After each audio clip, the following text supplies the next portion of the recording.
This week on ATV News, Pope Francis releases Amoris Laetitia, TSA Increases Security, and the Obama administration released documents on the Fast and Furious operation. Welcome to ATV News. I'm Kelly Connor. And I'm Adina Marks. ATV News starts now.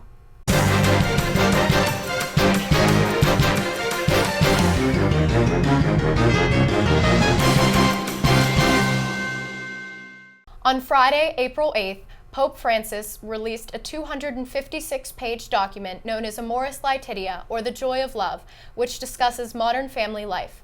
He recommended that the Roman Catholic Church welcome divorced and remarried people, single parents, and gay and straight couples who live together before marriage, stating, "A pastor cannot feel it is enough to simply apply moral laws to those living in irregular situations, as if they were stones to throw at people's lives."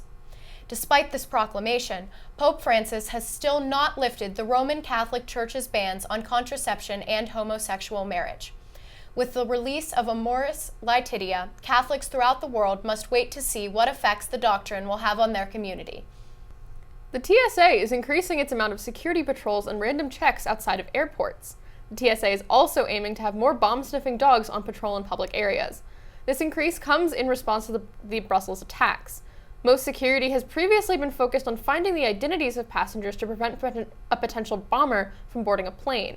However, the attackers in Brussels weren't intending to board a plane and instead attacked the airport itself. There will also be an increase in the security to identify passengers. Now let's go to Tony Peak with the latest in entertainment. Thanks, Adina. Hello, everybody. I'm Tony Peak, and I'll be giving you the latest entertainment headlines from this week. Rob Kardashian and Blac Chyna are engaged. Yes, engaged. The reality star and sock designer popped the question to his girlfriend, salon owner, and former stripper Blac Chyna after only dating for 3 months. Chyna, whose real name is Angela White, took to her Instagram account to show off her 7-carat, $325,000 ring. There is no doubt that fans of the two were shocked to know that these two were even dating, given the fact that Chyna has a son with rapper Tyga, who's been dating Rob's sister Kylie Jenner for over a year. Rob's family has yet to put out statements about their brother's future nuptials, but sources say that the family is not happy and are refraining from giving any sort of reaction on social media. Chyna's ex and baby daddy Tyga even put out a statement saying, "Everyone deserves to be happy. What someone does for his or her happiness is not my concern, as long as it's not interfering with my happiness." The newly engaged couple have been letting us into their lives together via Kardashian Snapchat, and it looks like the couple is leading a happy and healthy life. Chyna is even training Rob to help him get to his goal weight. Reports are now saying that Angela White has already talked about changing her name to Angela Kardashian. Congrats to the happy couple.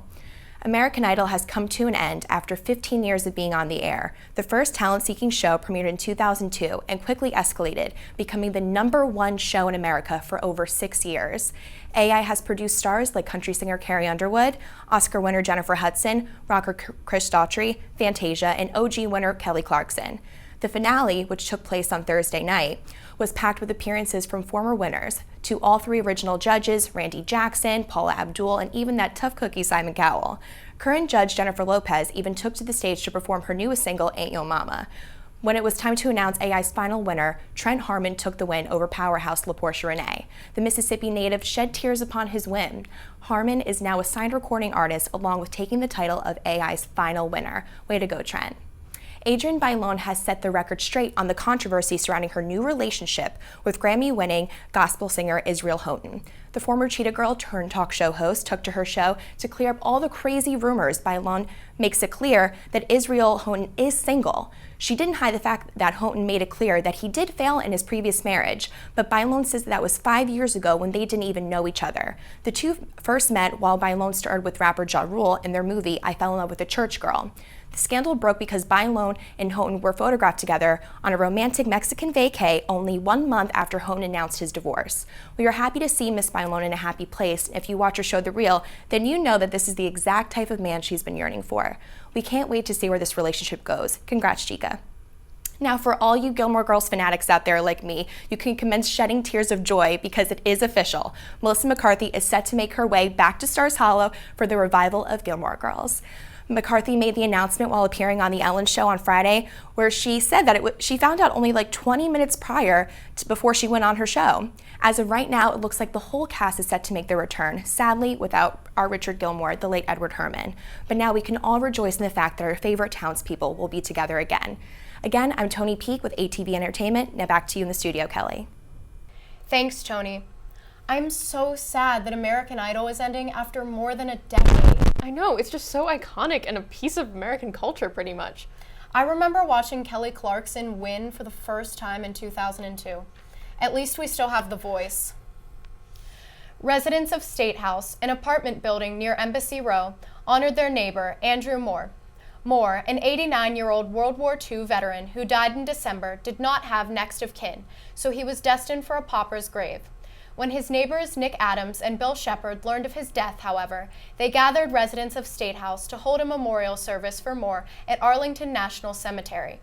Adams and Shepard pieced together Moore's military history and then wrote the appeal for his burial, which took place on Friday morning.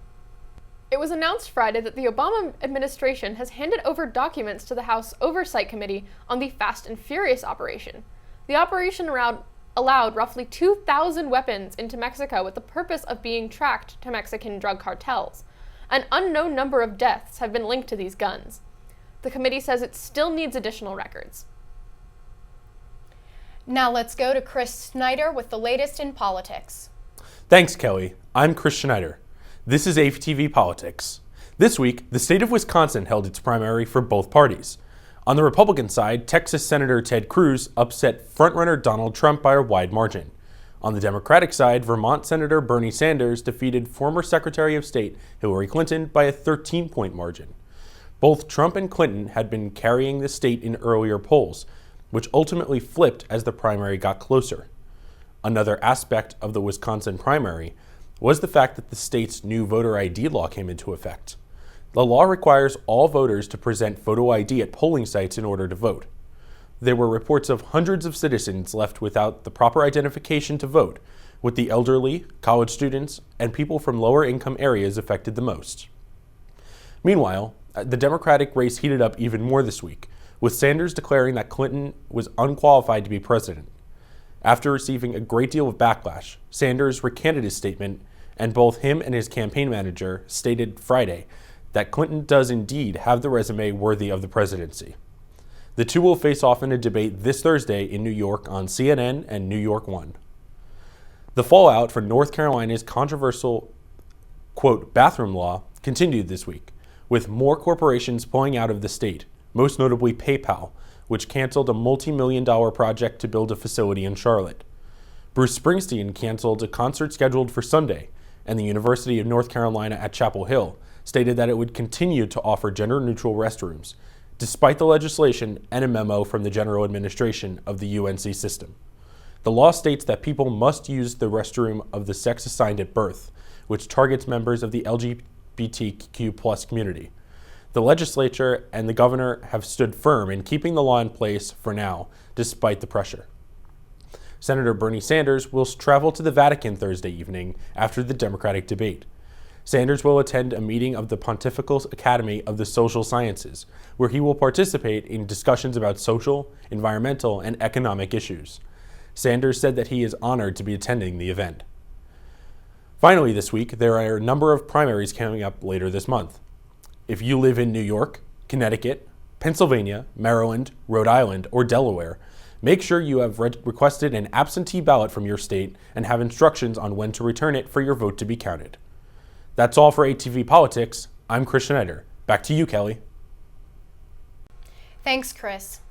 It seems that the closer we get to the nominating conventions, the more controversial this race becomes. I know, one of my close friends who really supports Bernie was really shaken by Bernie questioning Clinton's ability to become president.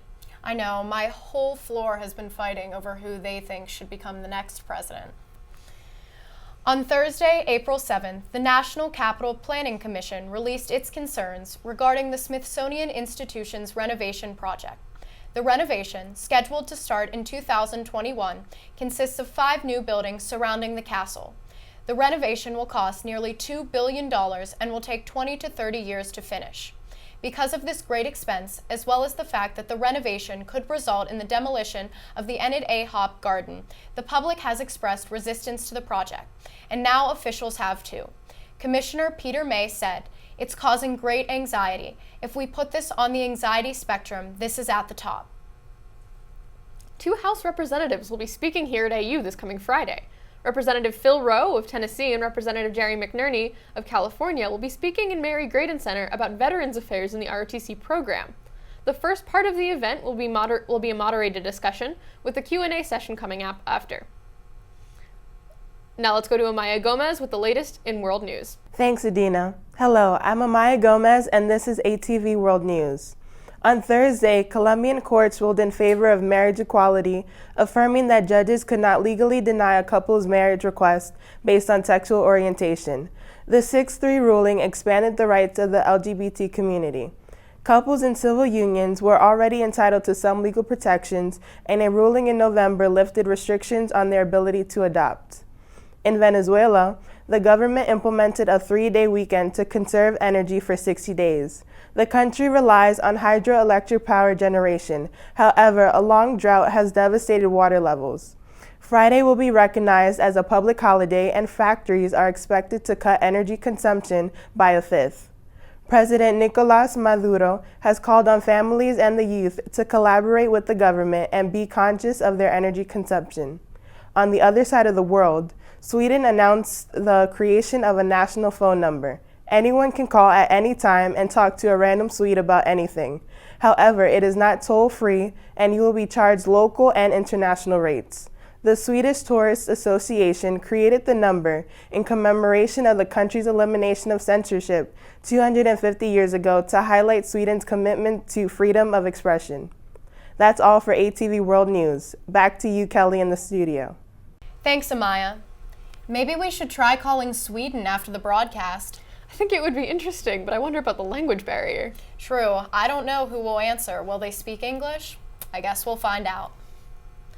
A few weeks after the Job and Internship Fair, the Career Center welcomes the U.S. Department of State Bureau of International Information Programs to American University on Monday, April 11th from 5 p.m. to 6 p.m.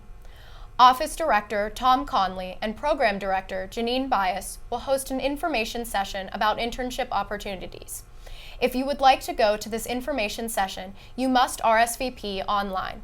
For more upcoming events with potential employers, check your Today at AU emails or visit the AU calendar online at american.edu/calendar. Let's go to Brandon Crayman with the latest in weather. Thank you, Kelly. My name is Brandon Crayman, and welcome to your weekly weather report. While the weather was warm and sunny for the Cherry Blossom Festival, the highs in the 70s, the temperature has fluctuated between the 40s and the 50s. According to the Weather Channel, the high temperature for Sunday, April 10th, is 53 degrees, and the low temperature is 42 degrees. The temperature will remain in the 50s throughout the week, but it will reach the 70s next weekend. Meteorologists predict that it will rain on Monday and Tuesday, so bring your umbrellas with you. However, the sun will return by Wednesday, so hopefully AU students will spend time on the quad this weekend. That's all for weather. I'm Brandon Crayman. Back to you in the studio, Kelly. Thanks, Brandon. On Friday, tech company SpaceX had a successful launch for their Dragon cargo capsule, carrying 7,000 pounds of supplies to the International Space Station. The rocket, which launched the cargo, landed safely on a drone ship in the Atlantic Ocean.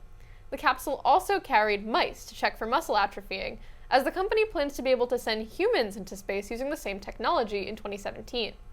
Well, that's all for ATV News. I'm Kelly Connor. And I'm Adina Marks. Make sure to follow us on Facebook and Twitter.